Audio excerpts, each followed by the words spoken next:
architecture. And sort of my role in this, I wanted to, I guess, take a more historical viewpoint. I'm going to go back in history a little bit, times that maybe a little far backer than everyone was thinking for modern architecture, just to give that historical precedent for where these ideas develop. And going back to our poll, the architects like Walter Gropius, like Le Corbusier, like Eileen Gray, like where their ideas are coming from that really come together and develop into modern architecture.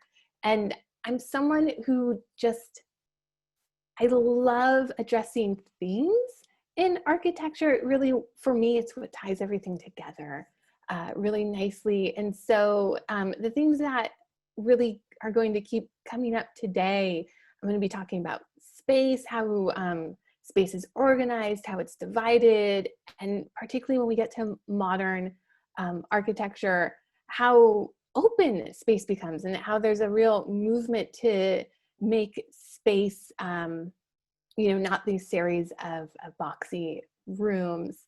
And then we'll see changes in building materials, we'll see changes in building technologies, and then there's ornamentation. And I just put ornamentation on the slide, but I would say what I really mean is the lack of ornamentation, the rejection of classicism in architecture and those traditional types of ornamentation that go back to, you know, like ancient Greek and ancient Roman precedents. And so all these come together to create, you know, the work of like Le Corbusier, of the Eames that we have on the screen on the left, the Eames house down in Southern California, or Falling Water by Frank Lloyd Wright. But, you know, these are ideas that if we step back in history, ideas that bring us all the way back, to like the Industrial Revolution. And the reason I go for this far back is this is the moment where we see new building materials emerge as practical materials, where, you know, iron starts to become a mass producible building material. By the time we get to the end of the Industrial Revolution, we will see steel becoming this mass-produced building material.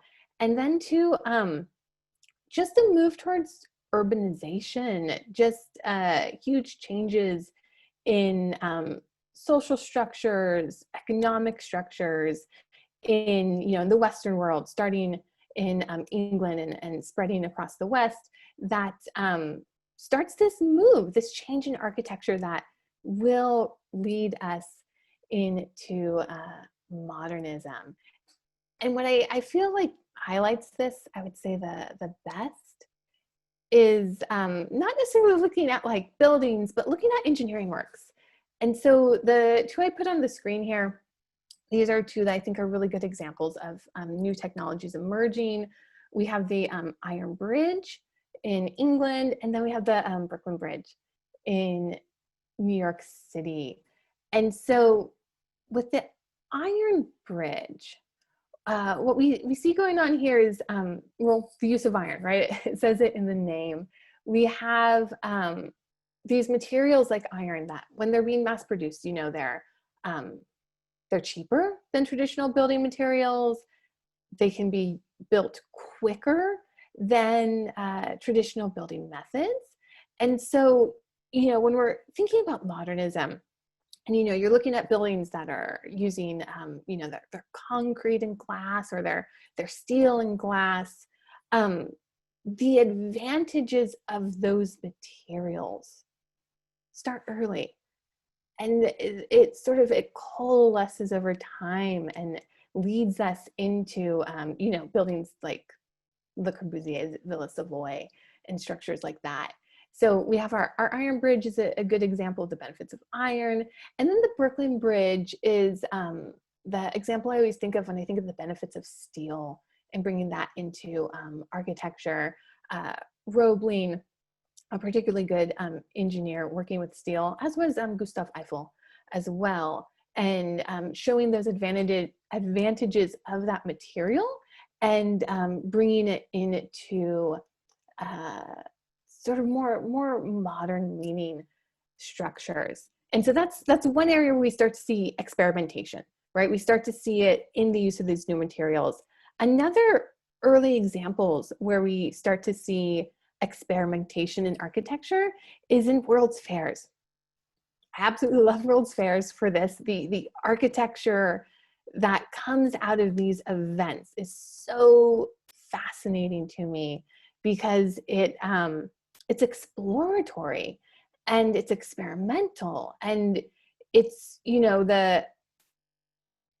it's utilizing that when buildings are built for temporary uses, that you know, you can be more playful, and that you can do things that maybe if you were building a structure, you know, a permanent structure, might not be in the client's interest, maybe, or beneficial, or what they want. And so on the screen here, we have the Crystal Palace, designed by Joseph Paxton for the Great Exhibition of 1851. And so this was the first of our World's Fairs. And this one in particular, you know, this was an international exhibition, you know, in London, that was to celebrate design and celebrate the advances of the Industrial Revolution. And then we get Paxton's building, which is iron and glass. It's incredibly open. I have this old image of the interior. It's this, you know, think about space here. We have this enormous, vast space that's possible because of these new abilities in construction. And then too, you know, everything that's on display inside here is also, you know, celebrating advances in all, you know, all sorts of things, including, you know, new things that can be produced, new machinery. And then the building itself. Another thing that fascinates me about this building is it's a good example of, you know, early prefabricated parts, that we have this building that was mass produced using a limited number of like unique individual parts that, because they could be easily mass produced, made this building relatively affordable to build for the time, and relatively easy to put together, sort of repetitive motions in its construction. And, you know, to keep emphasizing my point, right, we see in these buildings these early ideas that lead up to the ideas that we tend to really celebrate in modern architecture. Another good example of a World's Fair that I like is the Exposition Universelle that's held in Paris to mark the 100th anniversary of the French Revolution. And so you also have, you know, buildings like the Eiffel Tower that are meant to impress, but that are also meant to show the possibilities of these new building materials. And so our Eiffel Tower, built out of iron, it was the world's largest tower until the completion of the Chrysler Building in 1930. And so quite a huge feat in terms of building technologies, and also a good example of the sort of mixing technologies with new designs, new architecture. You know, early, the Eiffel Tower is a good early example of the elevator, a really public display of elevators and safety in these new technologies, right? That's another thing that comes up with modernism is, you know, when we're talking about technologies, it's getting people to trust those and getting people to want that in their structures. Now, what I will also say is that these World's Fairs a lot of the architecture, you know, is really forward thinking, and a lot of it embraces ideas that then get coalesced into modern architecture. But there's other ones that not necessarily so. So, you know, this is the Court of Honor, also referred to as the White City, from the World's Columbian Exposition that was held in Chicago. And this was an event that, that celebrated Beaux-Arts, that celebrated classical ornamentation in architecture, which is, right, everything that modernism is rallying against. And so we, you know, as an architectural historian, you know, I tend to think of architecture as reactionary, as architecture moves forward. You know, architects are looking at both the recent past and the far past, and, you know, exploring those ideas in their architecture. And oftentimes when we come and we talk about classicism, you know, in modern architecture, it's a decision. It's a decision to reject classical ornamentation. It's a decision to simplify as a reaction to styles like Beaux-Arts, styles like what's celebrated in the World's Columbian Exposition. And so, you know, when we see modernism emerging in Europe, sort of right around turn of the century, getting to the works of like Gropius and Le Corbusier, in the United States, we still have this real interest in not just classical design, but just ornamentation in general, things being heavily decorative. And so, you know, you see that whether you're talking about Beaux-Arts, also see that in like Art Deco, right? They're styles that are incredibly decorative, ornate, over the top styles. And, you know, it's interesting that we're seeing that on one hand, you know, the buildings that are being built are incredibly decorative. San Francisco City Hall, you know, is a good example of, you know, this heavily, really rich, ornate Beaux-Arts. But then we have architects discussing ideas that aren't necessarily being represented in the architecture. And so I go to Louis Sullivan on this. And so Sullivan, him and Frank Lloyd Wright, I view as these really innovative American architects whose approaches to design are sort of balancing modernism and traditionalism, right? They're on one foot's in tradition, the other foot is moving into modernism. And so, you know, in Sullivan's works, like on the screen here, we have the Wainwright building. We have works that, you know, on one hand, with skyscrapers, Sullivan's approach, he thinks about the building vertically. He, you know, rejects the emphasis on horizontal design that is will be so influenced by Beaux-Arts. And, you know, he's sort of this rise and Beaux-Arts is in some ways detrimental to Sullivan's career. And so, you know, he's thinking about things vertically. He's celebrating the building as a skyscraper as a new vertical building type, but then it's also, you know, very heavily ornate. It's heavily decorative. Well, it's not a classical design, you know, it's this sort of Sullivan-esque. It's very inspired by nature. It's still traditional in the heaviness of the ornamentation, but then, you know, we have Sullivan's writings. And so we have, I have this quote up on the screen, his, an excerpt from his essay, Ornamentation in Architecture. And so he says, I shall say that it would be greatly for our aesthetic good if we would refrain entirely from the use of ornamentation for a period of years, in order that our thought might concentrate accurately upon the production of buildings well-formed and comely in the nude.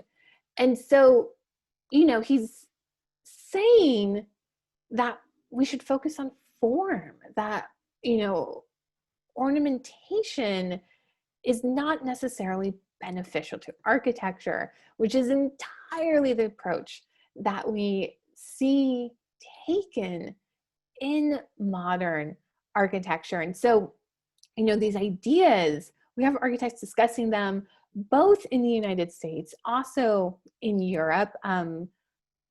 We know this essay in particular, Adolf Loos read Sullivan's work while he was in the United States.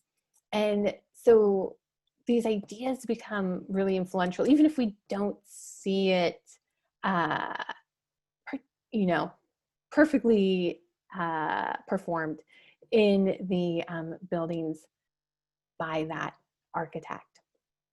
Okay, so, Sullivan, a good example of this balance between, tradition and modernism.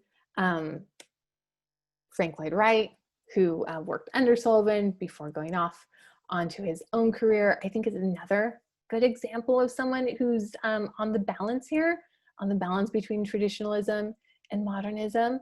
So the building I chose to highlight here, the Roby House, Wright's iconic Prairie School building. It's a good representation of this balance. So, looking at this as a traditional piece of architecture, Wright at this point was creating highly decorative designs. They were not based in, classicism. Wright very much was looking for an American style, how to represent that in architecture, Prairie School being designed for the Midwest and responding to landscape and nature. But it's still this highly decorative structure, really ornate on the interiors. But on the other hand, Wright was really opening space. One of my favorite things about Wright's work is his experimentation with space. How space changes as you move through his buildings, how he opens it up, how he explores how you move through that space. And, looking at the living spaces in the Roby House, we have the living room and dining room that effectively, they exist as one continuous volume instead of these boxy divisions of space that we were seeing in, previous residential structures.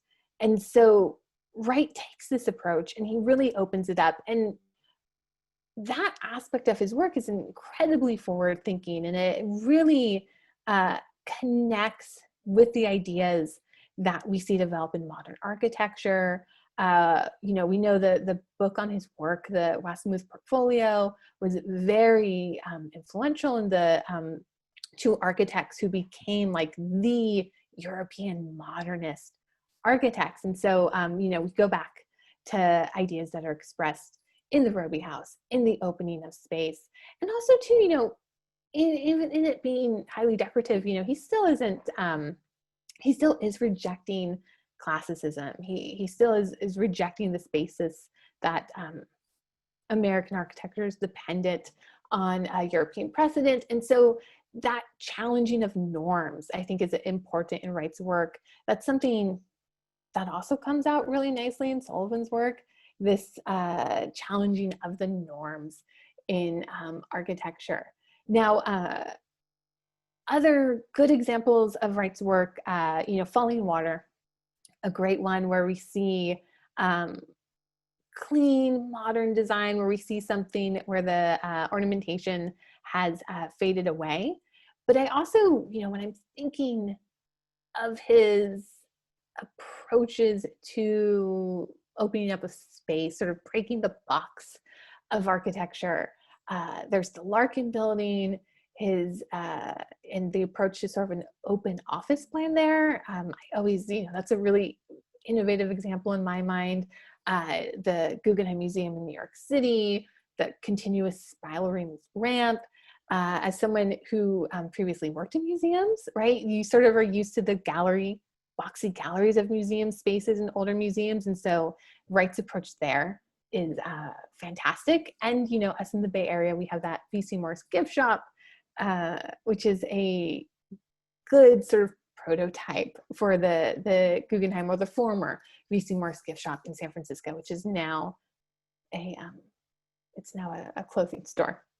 But, you know, we can see that him playing with space and how you move through space. So, you know, Sullivan, Wright, good examples of American modernism, early architecture making that transition into modernism, 1 foot in tradition, 1 foot in modern. Now, thinking about the developments in Europe, I did want to touch briefly on like European avant-garde architectural movements. Now, this is where my specialty is, particularly in Italian modern architecture, looking at Italian futurism, and also more recently sort of looking at the roles of women in Italian modern architecture, development of modern architecture. And so I threw up a few examples on the screen. Going from left to right, we have Russian constructivism, then German expressionism, De Stijl, and then Italian futurism. And now what we see with these avant-garde movements is really experimental approaches to architecture, but also this really sort of sharp divide. You know, all of a sudden there's a complete rejection of like, not just traditional ornamentation, you know, thinking like Beaux-Arts architecture, but just a rejection of ornamentation in general in a lot of these designs. And then we see an insistence on using what are like new modern materials, and that's, you know, using steel, it's using glass, but like a lot of glass, you know, vast planes of glass. The building, second from the left there, the German expressionism one, that's a glass pavilion. You know, you have this prism-like structure that was built out of colored glass, exploring the possibilities of these new materials. And then what we also see, which I think is another important part of modern architecture, is reactions to social change and events.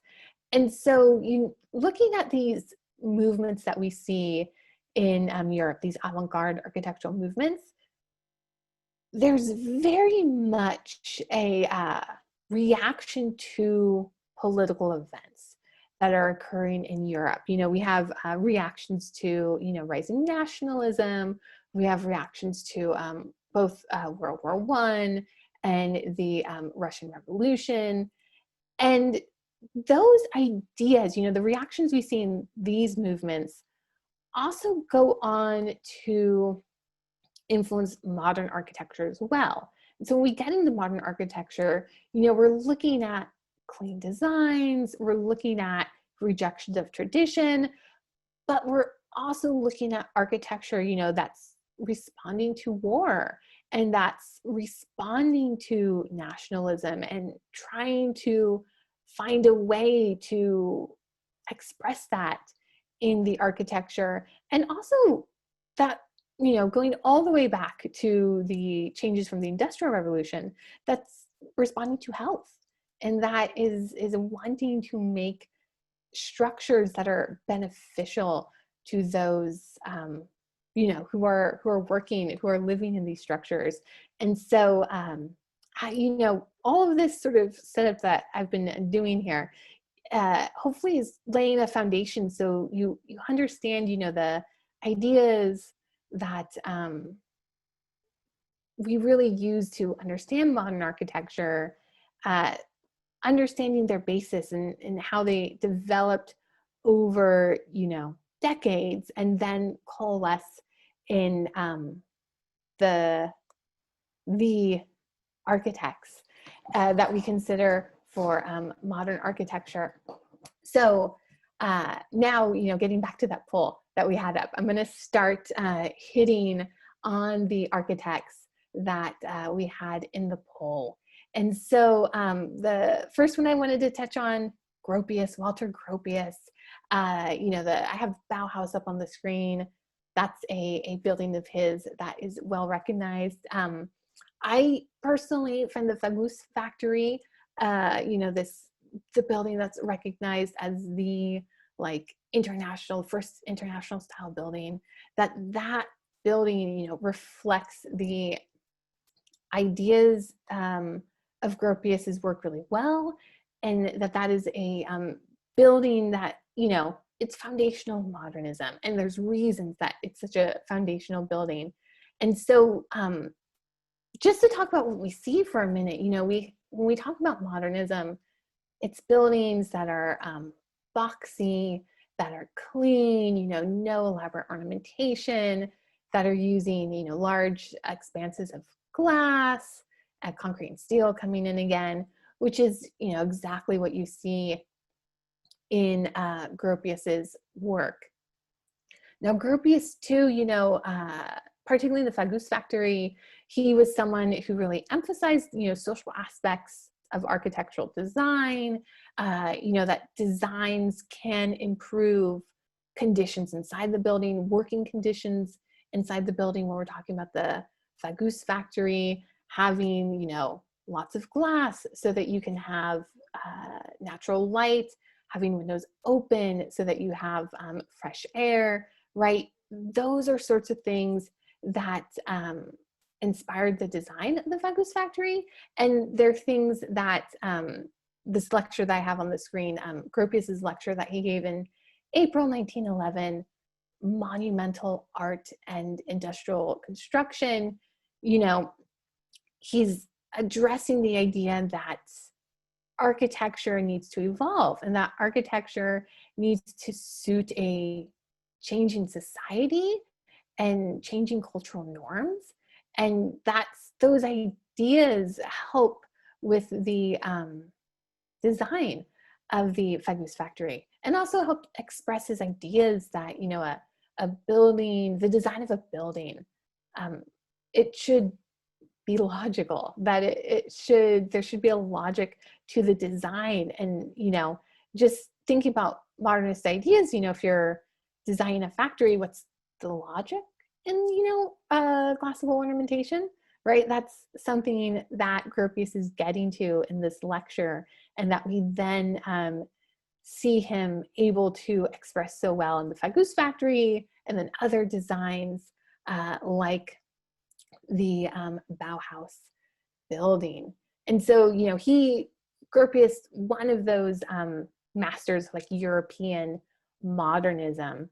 The next person that we, of course, must touch upon is Le Corbusier.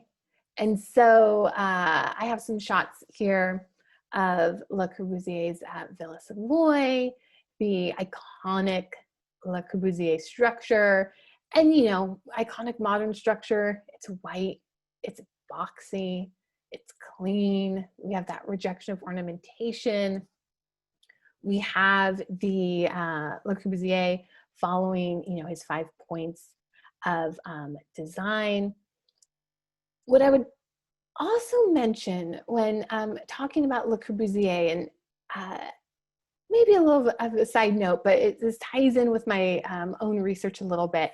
When we talk about masters of architecture, we're often naming the heads of architecture studios. So we're talking about Le Corbusier. But, particularly now, as, we look at modern architecture, and as we look to understand the role of women in modern architecture, which is some of my own research, or of Black, Latinx, Indigenous architects, it's so important to understand what's going on in the studio. And so, as an example of that, the interiors of Villa Savoy, we have Charlotte Perriand working in Corbusier's studio.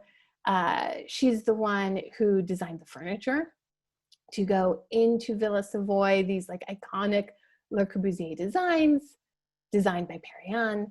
And so, you know, understanding that wider context, I think is only going to make modern architecture a richer field, and one that, you know, we can really, there's much more depth to explore when we start digging deeper into these designs.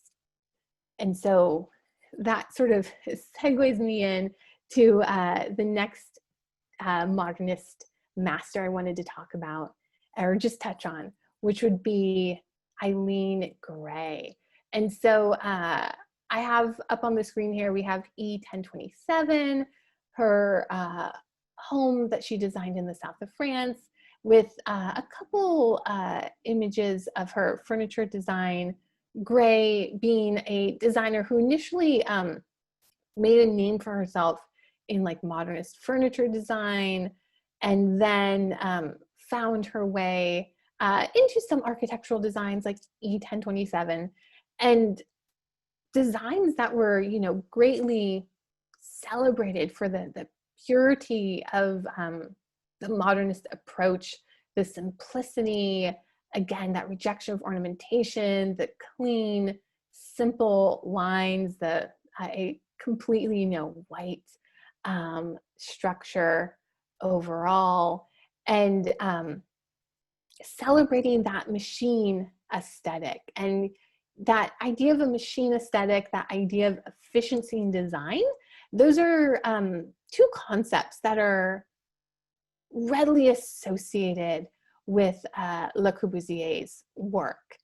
But also, you know, these are ideas that can be easily associated with Gray's work as well. And she's particularly, I'm just a huge fan of her work. I think she creates designs that are responsive to location, but while still, you know, following modernist principles, and then to, you know, designing all of her own furniture to fit within these spaces is particularly delightful.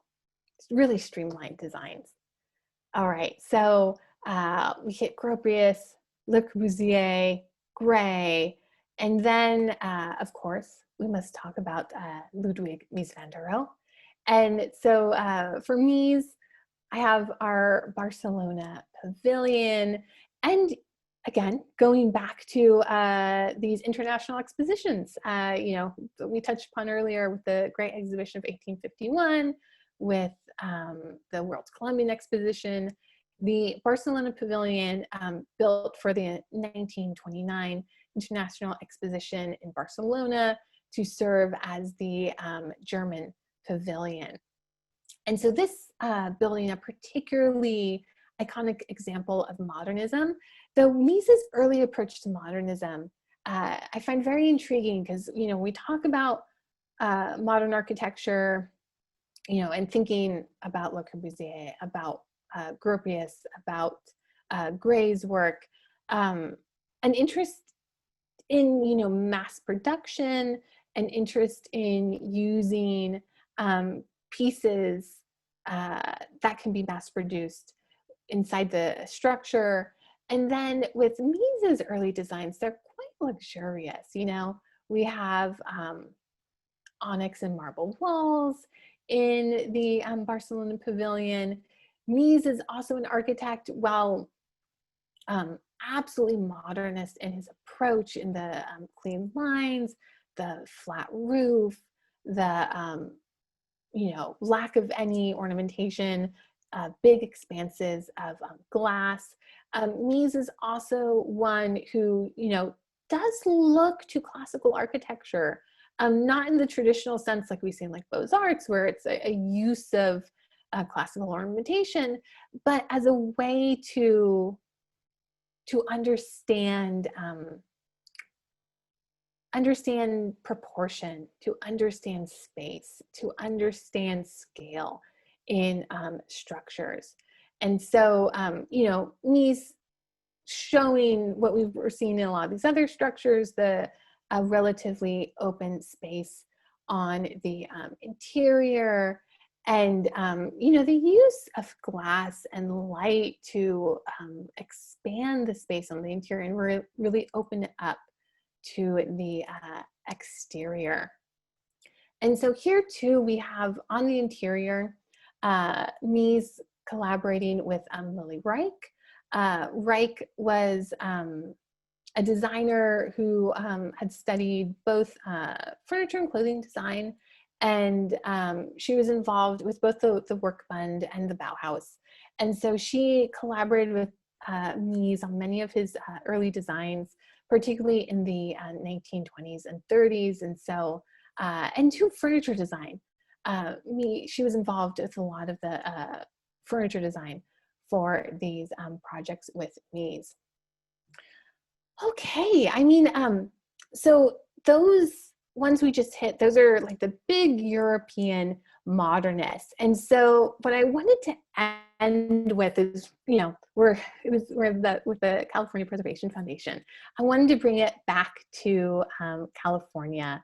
And so there's many good examples. I chose to highlight the Eames, maybe purely selfishly, because I just absolutely adore the Mies house. Or Eames house, sorry, one of my all-time favorite buildings. And, you know, when I look at this house, I see an openness of space. I see a celebration of light. I see a design that celebrates mass production, that really, you know, all of these evolving changes in architecture, going all the way back again to the Industrial Revolution, you know, coming together in a really absolutely fantastic way. And Southern California in particular is a great spot for understanding the influence of modern ideas and like European modernist architecture, its influence in the American architectural landscape. And so, you know, we have the Eames house and the case study houses, other, you know, good examples, Neutra, of course, and also the work of Rudolf Schindler, the Schindler House down in LA. You know, you see these designs where not only are they clean, not only do they fit within what we would consider modernist architecture, but the exploration of new technologies is there, the connecting the house, you know, to ideas of healthy living is there, but also versatile space. You know, that because we now have open space in the house, in the residential environment, you don't have to have these designated spaces as like this is, you know, the dining room, this is the living room, right? You have that fluidity in the design, and it just, you know, makes for a more exploratory interior space. And yeah, I think the Eames house is such a nice example of that, but of course there's many others that you can find in California. Okay, so, you know, that's the bulk of the historical background that I wanted to cover for today. So let me, I'm gonna switch off of the presentation mode here, and then maybe hand things off to Daniel to sort of maybe open up some discussion or any other comments that, oops, stop share here. There we go, that you wanted to say, Daniel. Hi, I'm Daniel Abbott. Ashley and I teach together at Diablo Valley College, and I think, you know, Ashley, thank you for the presentation. So great job. Yeah, we were open to listening to questions or comments, or just having a discussion about the ideas. So if there's any audience members out there that want to talk about anything they've seen or any ideas they have, or if you'd like us to answer questions, or if there's topics to discuss, feel free. Yeah, thanks, Daniel and Ashley. I can start with a couple of questions. And also to everyone who's participating, feel free to put your questions in that question and answer box, or in the chat, and John and I can look through those. I wanted to thank some people for joining us. Actually, we had people from all over the country. We had Aaron from West Palm Beach. We have David from Claremont, California. Nelson from Atlanta, Georgia. Bill from Napa checked in. Helen from Fredericksburg, Virginia. Mike from Redondo Beach. Ginger from San Diego, Susanna from Eugene, Oregon, and Deborah from Palm Springs. So you have a good national representation here. Oh, and Amy from San Diego says, don't forget me. So we have people from all over. One question I had, I really liked the way you brought the conversation back to California and the way that you drew these relationships between the European modernist and also the California modernist. Do you two find that there's a distinct I guess a regional representation in modernism? So what I've seen is, so you could say modernism in West Palm Beach is different than modernism in Sarasota, Florida, or Palm Springs even. Have you seen that kind of a relationship between these buildings that you've looked at? Yeah, I mean, it really depends too on what type of modernism you're talking about. I think maybe sort of broadly speaking is that you had this origins of modernism with Lloyd Wright, beginning back around, I don't know, 1907, and then the Europeans and the international style.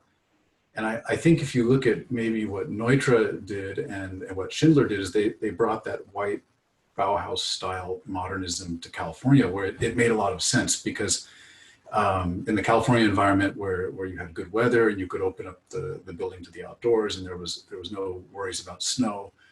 Or snow load on the roof, you could have a flat roof, and the rain was relatively low.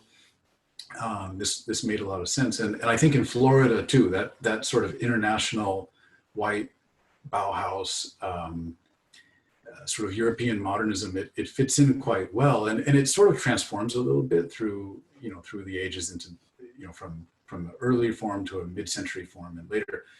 But there are actually like really interesting regional modernist buildings, like for example, Sea Ranch, would be a very good example, or for example, the Monterey Bay Aquarium, which was a kind of remodel of an existing building that was on Cannery Row with modernist, modernist design elements. But I think if you're looking at that kind of regional modernism of something like the Sea Ranch, where it's a kind of natural wood, blending it with the environment, shed roofs that keep the wind sheltered in courtyards of these houses.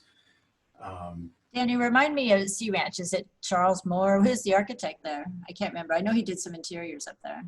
Yeah, I want to say it's a number of architects, but it's largely MLTW, and Don Linden was on that, and then Joe Escherick of EHDD, and but yeah, Charles Moore, Don Linden, Joe Escherick. They were some of the main architects that started the Sea Ranch and worked on that. Well, how do you see this? Like sort of going in? We used a picture from a John Portman design to publicize the modernist series in general. What are the relationships that you see between you going from this modernism, this pure white international style type, and then you become, John Portman with these huge concrete, or maybe a Paul Rudolph. Paul Rudolph, Sarasota, Florida has an interesting story with Paul Rudolph. He designed first these very delicate glass houses, and then manifested into the brutalist concrete architect that most people know of. So how do you connect these two? How do you draw that connection? Well, I think, the beginnings of modernism, it passes through a number of phases. I think the beginnings of it were largely focused on health and sanitation and kind of cleaning things up and a sort of logical rationalism. It's almost sort of mathematical. It's definitely influenced by this machine aesthetic, and everything historical is stripped out. And that's, I would say, sort of 1918 to 1928. Those first 10 years is kind of when we're looking at that stripped down modernism. And then as we start to transition more into the mid-century, especially after World War II, with architects like the Eames, you really see that there's this real interest in architects of employing new materials, of using whatever's the latest available technology. If it's glass or steel or mass production, or it's a continuation of the mass production trend, but they're always looking for the latest the latest things that are coming out in terms of industrial manufacturing. So you'll see the Eames using lots of new innovative materials, and it's moving towards a lighter and lighter, very thin, almost aircraft kind of engineering in the way things are put together. And then I think it transitions, there's a sort of reaction to this where it transitions to this heavy brutalism of Paul Rudolph in the 1970s, and heavy concrete and very durable buildings. And I don't know if it's sort of just that people grew tired of the lightness, and this sort of immaterial quality of everything being so thin.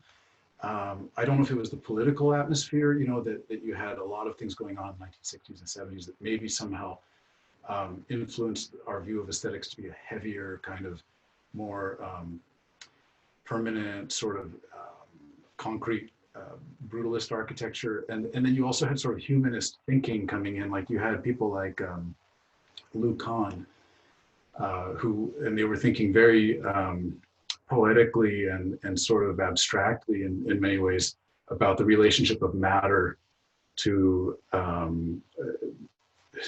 don't know exactly even how to say it exactly, but there was a consciousness of matter and a consciousness of material and of heaviness and permanence. And I think with Kahn, it was coming out of his trip to Rome, and where he had seen these heavy Roman monuments, and he wanted to kind of replicate that. And in a way, it's somehow maybe contradictory to an American idea of mass production and light kind of aircraft engineering and automotive engineering and these things.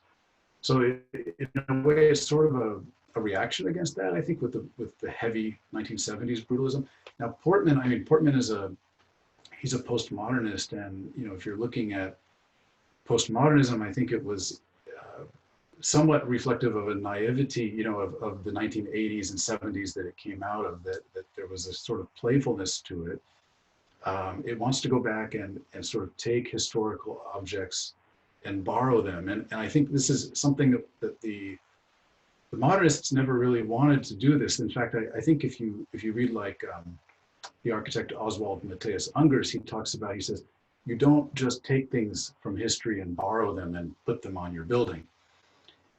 You don't take an Ionic column and just say, I like that, and I'm going to put it on my building. And you don't go to Italy and say, I like those arches, I want to have them back here in my house. And he talks about, it's not, he doesn't see architecture as a quarry, like a rock quarry where you would go and get something. And but the postmodernists really felt that way. They said, if we see something historical or something from previous architecture, they felt they had a need to reference it. They wanted to really pay homage to it or pay tribute to it by referencing it. And then the other thing was to reinterpret it so that the scale would be enlarged, or the way it was made would be made in a very sort of ironic way, or an unusual way. But yeah, I think postmodernism was, you're sort of looking at maybe reactions upon reaction, reactions to reactions to reactions of phases of modernism. I think I might have a question now for both of you. It's interesting that our first opening session for this 7-part series was by Alan Hess, who we now have dubbed the godfather of Googie. That's his new moniker. But I guess my question is, in terms of, and I know you probably wouldn't say this, but there seems to be like a high modernism and a low modernism, lowbrow modernism, and Googie sort of falls within that lowbrow, maybe because it's considered commercial in many ways. And it's kind of in many ways very different from everything that you've talked about here. It's very shiny, very designed, a lot of ornamentation. So what are your thoughts on these other types of modernism that may not cleanly fit into the categories that you've sort of outlined here?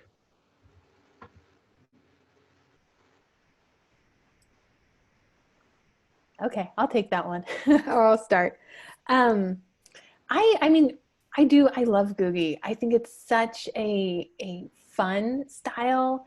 It's a maybe more like vibrant type of modernism. And I do, like, I see your point of saying like there's sort of like a highbrow and lowbrow modernism. And I don't know if I would disagree with that per se, because, you know, at the beginning, you know, we're talking about the big names like Gropius and Mies, it's really not only is it this new type of architectural style that's emerging, but it's really heavily based, not based, but, you know, it's coming out of schools. They're teaching, they're sort of bringing up the next generation of architects. And so you have this academic quality associated with it, and a lot of theory that becomes associated with it. And then I almost feel like once modernism, you know, gets to the masses, then it can become more exploratory. It becomes more expressive, and then there's just more freedom because you're not, you know, Le Corbusier had his 5 points and like these set restrictions. And then if you don't have that, you can do a lot more without it, I would say. So, I mean, and Googie too, to me, that is such like a California, Southern California style. I think it's, you know, going back to the question about like regional styles, it's something that definitely comes up in this moment that's really culturally specific to the United States. That's, you know, culturally specific to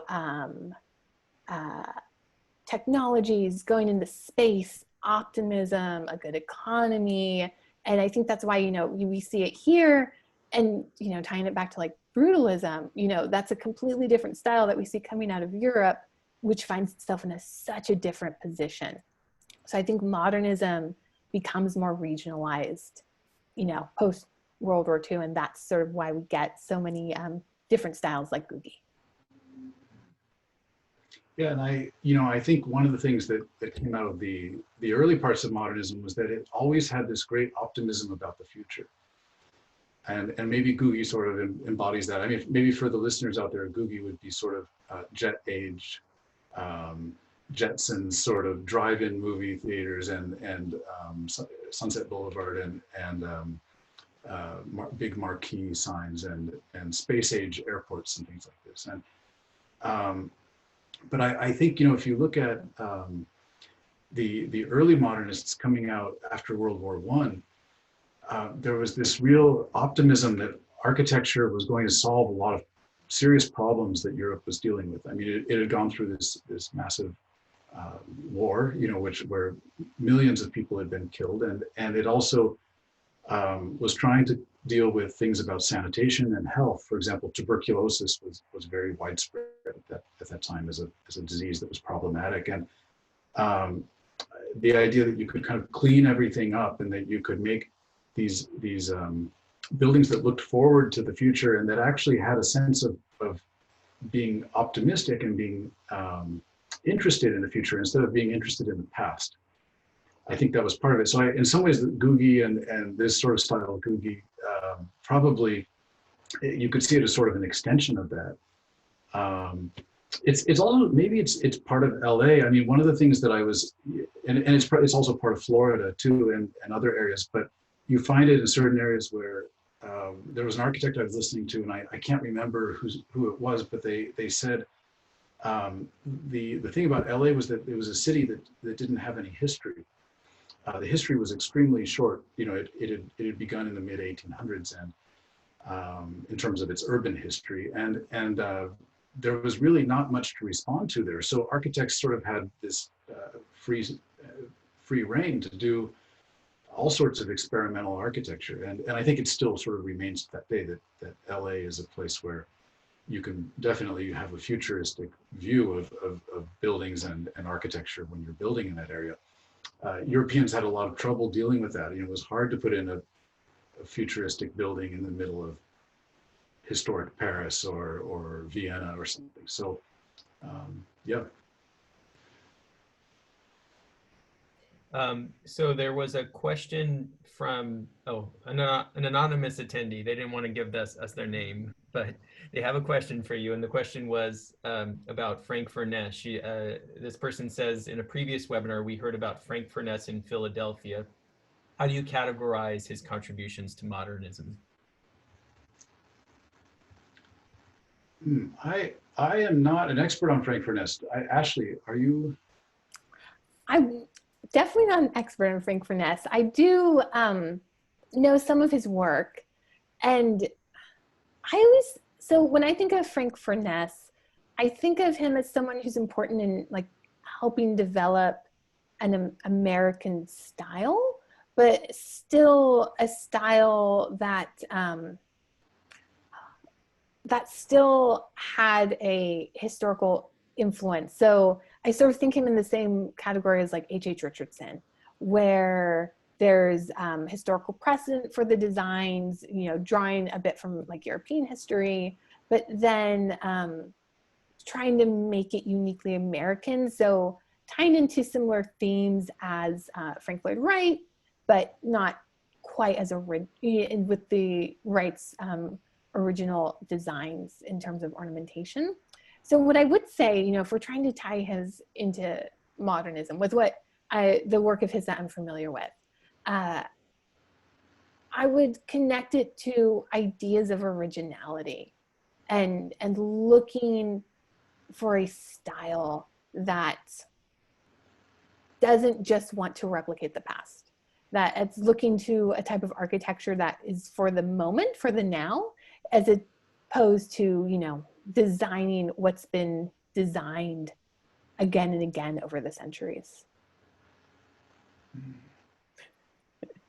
Yeah, and these are also architects that came out of the Civil War era, and I think you see this like with Sullivan. There's a sort of strong, I would say, there's a great sense of confidence about them, but there's also a lot of know-how that they picked up in being in the military. I think there was a strong sense of how to put things together, you know, how to engineer something in a very pragmatic way. So it's a certain generation that you see of Sullivan and Furness that have it's a very early influence on the development of architecture as it moves into the modern era.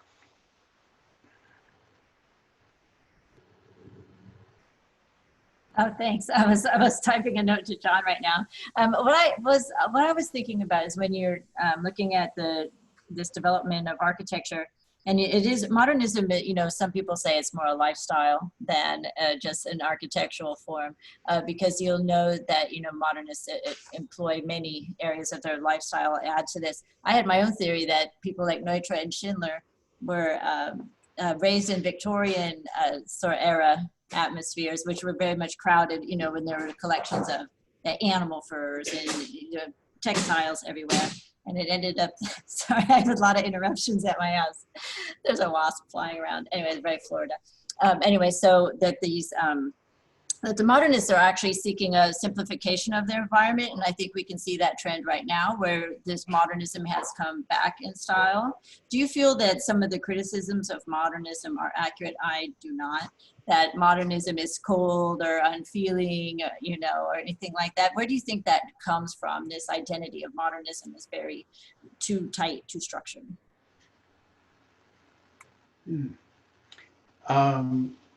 Well, I think,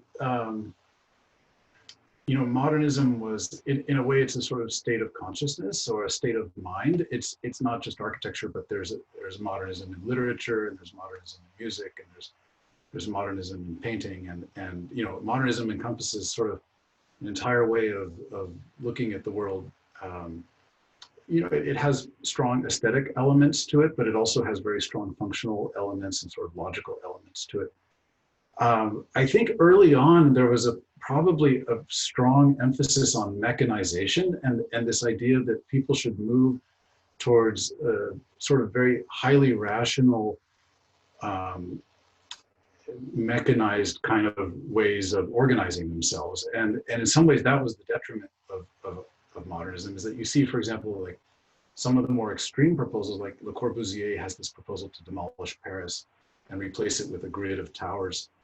And you see also sort of modernism that makes primary importance. It gives primary importance to things that are structural, that are engineering based, and then the human needs are maybe secondary, or the other thing is that the human needs are expected to sort of conform to a mechanical approach to the design. You might see sort of strict logic in the way the building is laid out that doesn't allow for maybe idiosyncrasies of the users or the inhabitants. So these are some of the issues that came up. I think maybe in some ways modernism became too orderly, too extreme, and it didn't accommodate for a variety of different ways of doing things. But it's also pointed out that I think it depends on how you use the building.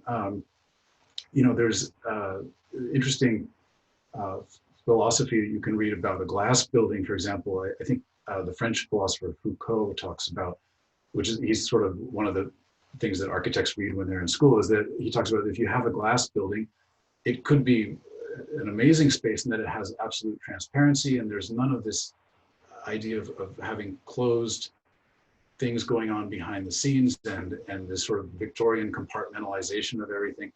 And there would be this sense of openness and honesty to the building.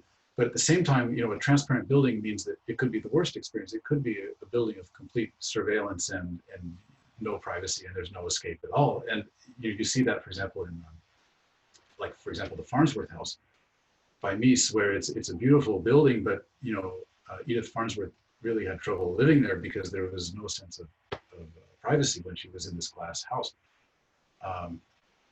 So yeah, I think there's aspects, there's both positive and negative aspects to modernism, and it just has to be carefully.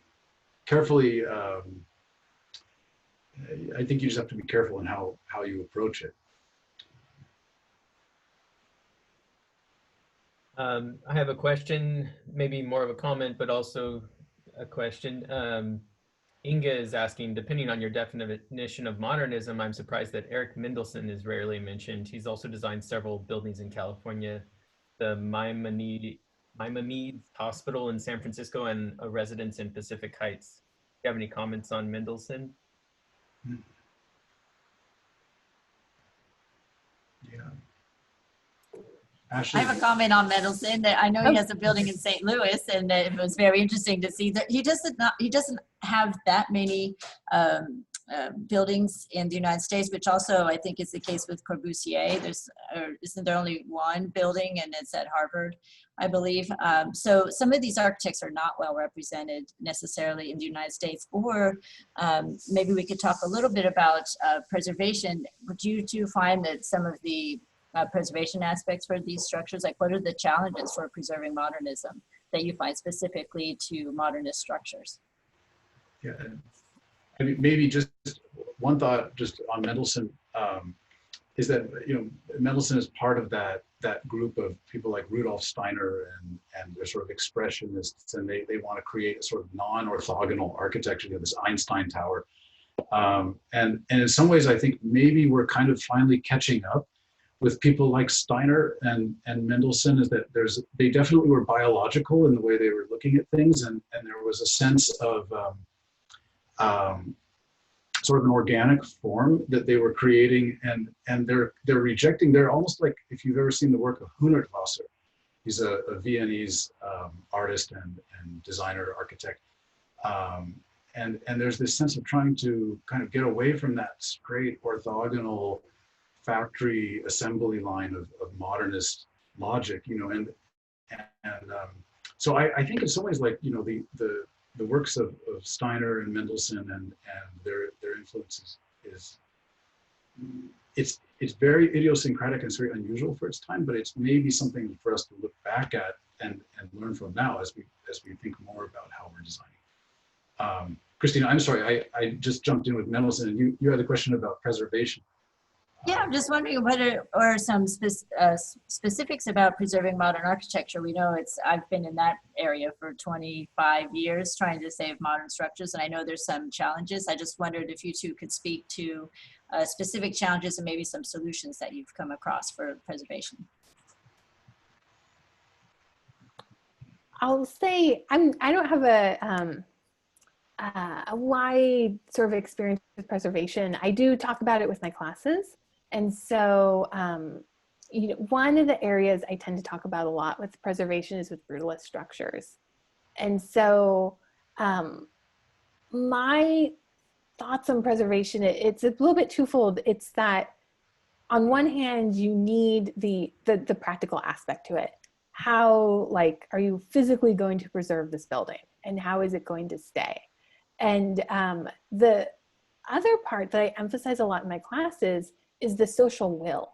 Like, do people care about that building enough that they will invest the time and energy that's needed to ensure that it's taken care of?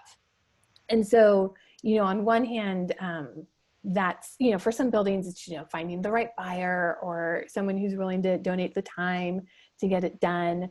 But then for, you know, larger scale structures, and I always think of, you know, Paul Rudolph and his buildings and, you know, the will to save buildings like the Orange County Government Center, and that if there's enough people working towards something, I mean, it doesn't work out all the time, but it seems that's an essential part of preservation. And so, I don't know, just with my own experience, and particularly, you know, teaching students who want to become architects, I'm always trying to sell them on certain styles where I'm like brutalism, where I'm like, there's an interest, but it's just not old enough to be historical in people's minds, and how we can sort of shift the public conversation with that.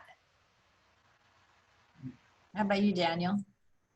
Yeah, I haven't really worked on anything in terms of preservation, but I do know, you know, one of the professors that I had, he said, you know, these buildings are they're sort of like your children, and you turn them out into the world and you hope that they're okay and that they do well, and some of them make it, and some of them have more difficulty, and I think, you know, the fact that there's these modern buildings, some of these modern buildings represent very intellectual ideas. Like if you look at the Villa Savoye, it's really sort of a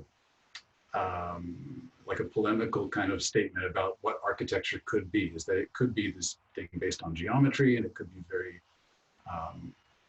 sort of intellectual and pure in its conception, and it may have, you know, it's the 5 points of architecture. It's elevated off the ground, and it has a roof garden, and it has free facade and ribbon windows, and all of these things that Corbu wanted to demonstrate in this building. But I think by 1939 or 1940, in the beginning of World War I, Villa Savoye, it lasted about 11 or 12 years, and it was a wreck. It looked terrible. It had been neglected. I think it had been occupied by the Nazis. It was going to be demolished, and it was considered by most of the architects, it was considered to be of such value for its historical significance that most European architects rallied to save that building. And I don't know that that building is, maybe it's a good example of a building that's saved for the principles of it or the intellectual qualities of it, but it's not necessarily I don't know that it's always an easy building to live in. And I think we saw this like with other modernist buildings. There was a recent debate of Paul Rudolph. I think there was a city hall by Paul Rudolph. And they're architecturally amazing.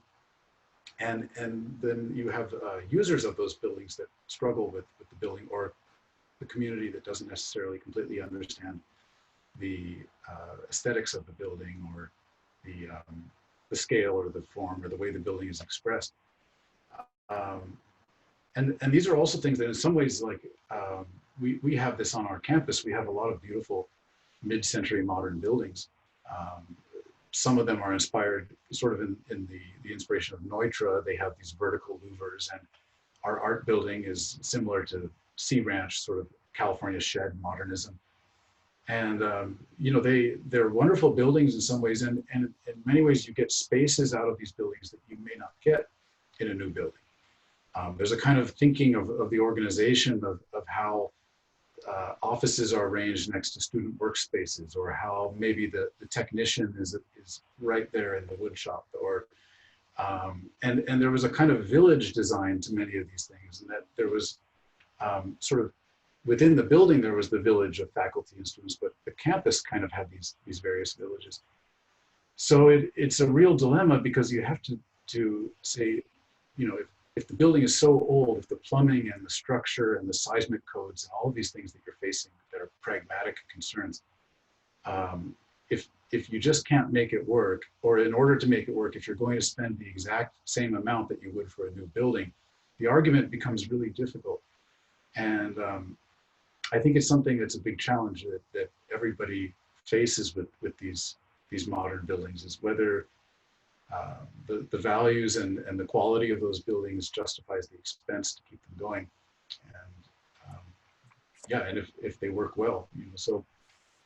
Yeah, I think sometimes that can also be presented by people who are trying to demolish a building as a selective argument. So I'll hear, you know, something that we hear a lot is that, you know, the materials fail. They're experimental. They're not intended to last for a long time. And then they'll say, well, the buildings from the 19th century were built to last. And that my counter to that is only the buildings that survive are the ones that we see from the 19th century. There's plenty of stuff built then that was also temporary and not built to last. The other problem, I think, with modernism that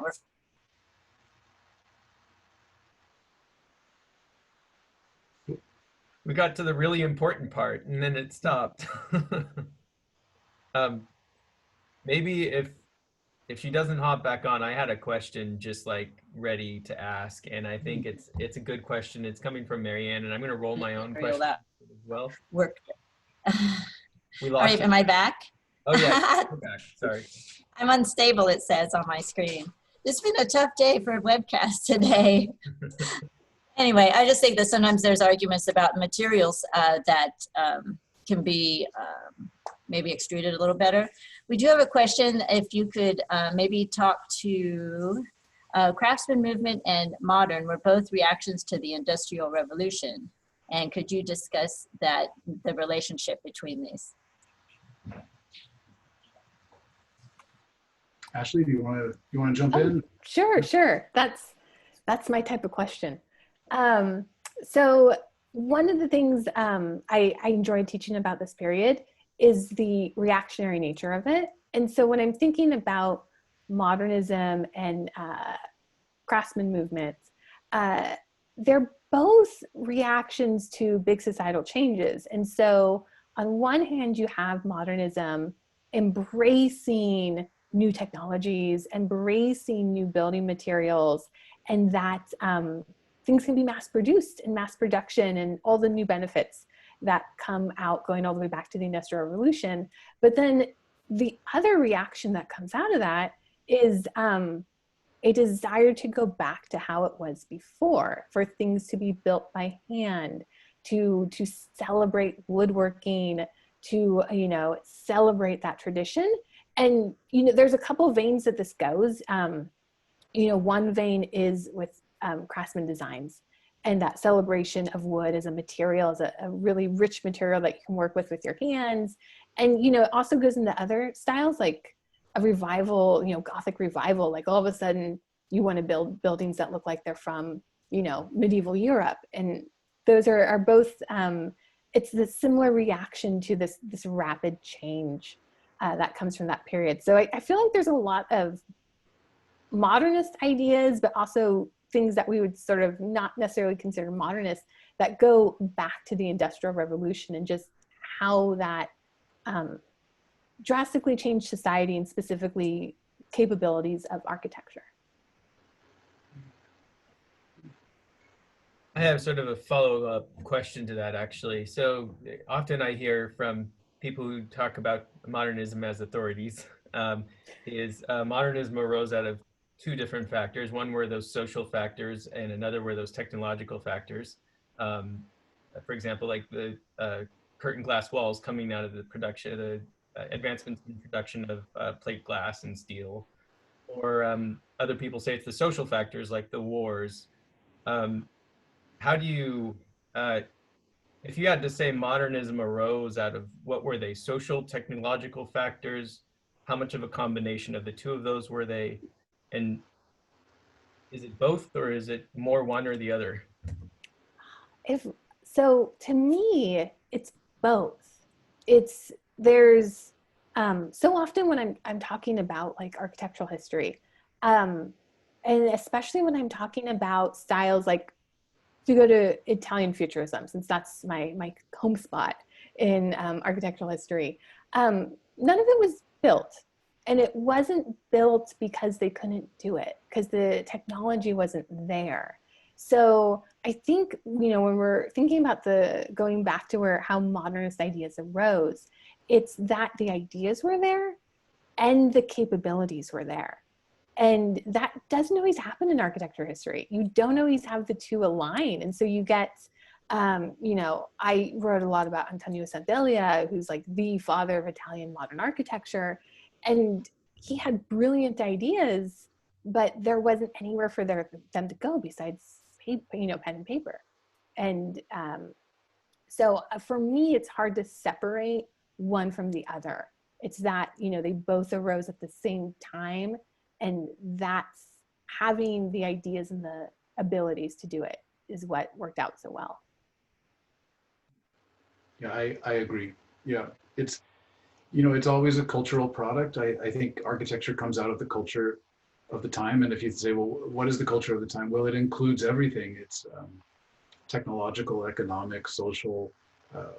There's all of these factors that go into creating that environment. So probably I would say about half and half technology, half social, but there's other factors too of climate and economics and you know, social conventions that were being adjusted or challenged and things like that. All of these things fit together. So yeah. A few comments, actually, I just want to bring out. Alex Stillman from the North Coast is saying a different kind of modernism, I guess, from the 1940s, where they have redwood logs that are made into houses within the log, a mid-century or a RV home to support the development of a redwood park. So I guess if you expand your notion of what modernism is, it could be all of these things. You know, and I mean, we haven't even really talked about programmatic architecture and how that fits into modernism. Is this like logs where we cut a tunnel through, or trees where we cut the tunnel through the tree and people camp or live inside of them, I guess? yeah.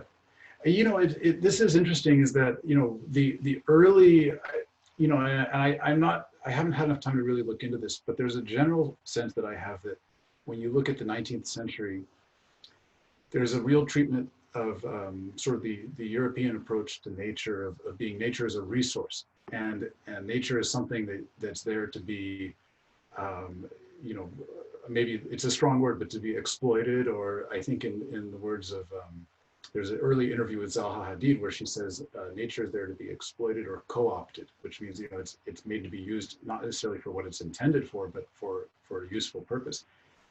And I think that approach of sort of engineering nature or trying to modify nature to fit whatever our needs are, or sometimes it's just as a way of expressing the power of modern technology.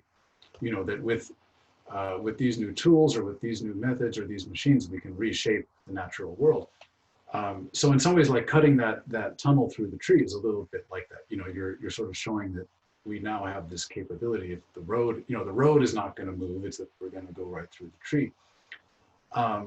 And then maybe if you kind of think about it being more recent thinking about how we relate to nature, you might find that it's not necessarily an approach that's always so mechanical or so strong in the way it approaches how to deal with nature. Like a good example, I think, is in Frank Lloyd Wright, where you see that the beam, there's actually a beam in falling water that bends and goes around the tree. And you see that Wright sort of situates things with a real awareness of the site, of how things fit on site, so as not to well, this is arguable, I think, with falling water, but the idea is to integrate with the site.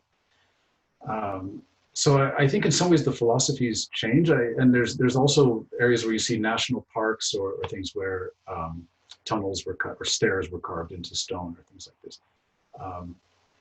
Yeah, it's definitely sort of an approach. And does it bring you closer to nature? In some ways it does. You know, maybe passing through that tree or living in that tree is an amazing experience. So I guess it's still sort of up for analysis, or it's up for discussion. And I have to learn more about it too. So she also added more information. So she said it's actually hollowed out, has a front door, bed, kitchen, but then some are made into stores. So I have to go to the North Coast now to see all these amazing houses inside of trees. There was I think we're going to close out here soon. We have about 5 minutes left, but I had a question about Gil. I know we sort of mentioned it in our promotion for this program, but I don't know if either of you really talked much about Irving Gil at all. But the question was from Mary. She's saying, did anyone discuss Gil as a precursor to modernism? I mean, my sense, actually, maybe I'll let you go and jump in. I'm not as familiar with Gil's work, to be honest. I know he did, Southern California work, and but I'll let you take the lead, Daniel. Yeah, and the thing about Gil is he's kind of obscure in a way. Like, you don't hear about him that much, and it's a little strange because the work looks very similar in many ways to Neutra or Schindler, or well, it's not exactly like Neutra, but it's of that Los Angeles, Southern California, San Diego kind of vocabulary of modernism. I think I wish I knew more. I was curious about how he got his ideas because he seemed to be representing something that looks like it's from the early De Style movement and JJP Ode and this Weisenhof estate, which was a big project that was done in Stuttgart for the showcasing of modern architecture. And he seems to be taking a lot of ideas from the Weisenhof estate and from early modernists right after World War I, and bringing them into Southern California, which is sort of a tradition of what Schindler did and what Neutra did. And there's definitely some buildings that you see that have, there's ribbon windows and the wall is pulled back from the roof, and you can see that there's a real kind of clear logic to the way he's putting things together. And then I think there's others that are more vernacular or more regional. They have arches and they sort of make reference to San Diego vernacular architecture. That's my knowledge of Irving Gil, which unfortunately is not that extensive, but I hope that maybe that's a little bit of information. I think he's a big research project. I think he's the undiscovered. Speak to him. Yeah, I can speak to him a little bit. So if anyone is in the audience and is not familiar with his work, it was more of the turn of the century in California. He used concrete in innovative ways, and then later he was known for his tilt slab concrete buildings, which a lot of people say, use frequently now, which was actually World War I method of constructing barracks. He adopted that and then turned that into a way to put up a house. Interestingly, one of his most famous works is the Dodge House, and it was located on the same property that Schindler, they're both on Kings Road, and Schindler ended up building his tilt slab concrete house on that same road much later. Of course, the Dodge House was torn down, sadly, I believe in the 1970s, and it's a real shame because it would be a great addition to that Kings Road environment now. I would encourage everybody, if you are in California, to go visit some of these places when we do open up again. The Schindler House is usually open when things come back to normal, and also the VDL House. We posted some of those links up in the webinar chat while you two were talking. And also we posted a link for the Eames House. All of these are places that you can still support just by going online and looking at the buildings. I think we're going to start wrapping up a little bit here, but I wanted to thank everybody for joining us, and thank you, Ashley and Daniel, very much for taking the time today to explain some of the stories of modernism. Yeah, it was a great program. Thank you both. I just pasted a link into the chat box that allows people to leave feedback about today and let us know what they'd like to see in the future. So please do let us know what you thought, and I'll share that information with the speakers, and hope everyone has a great rest of the day. It's now 1:30. We're right on time, everybody. All right, thanks, and see you all soon. Bye, everyone. Thank you. Bye.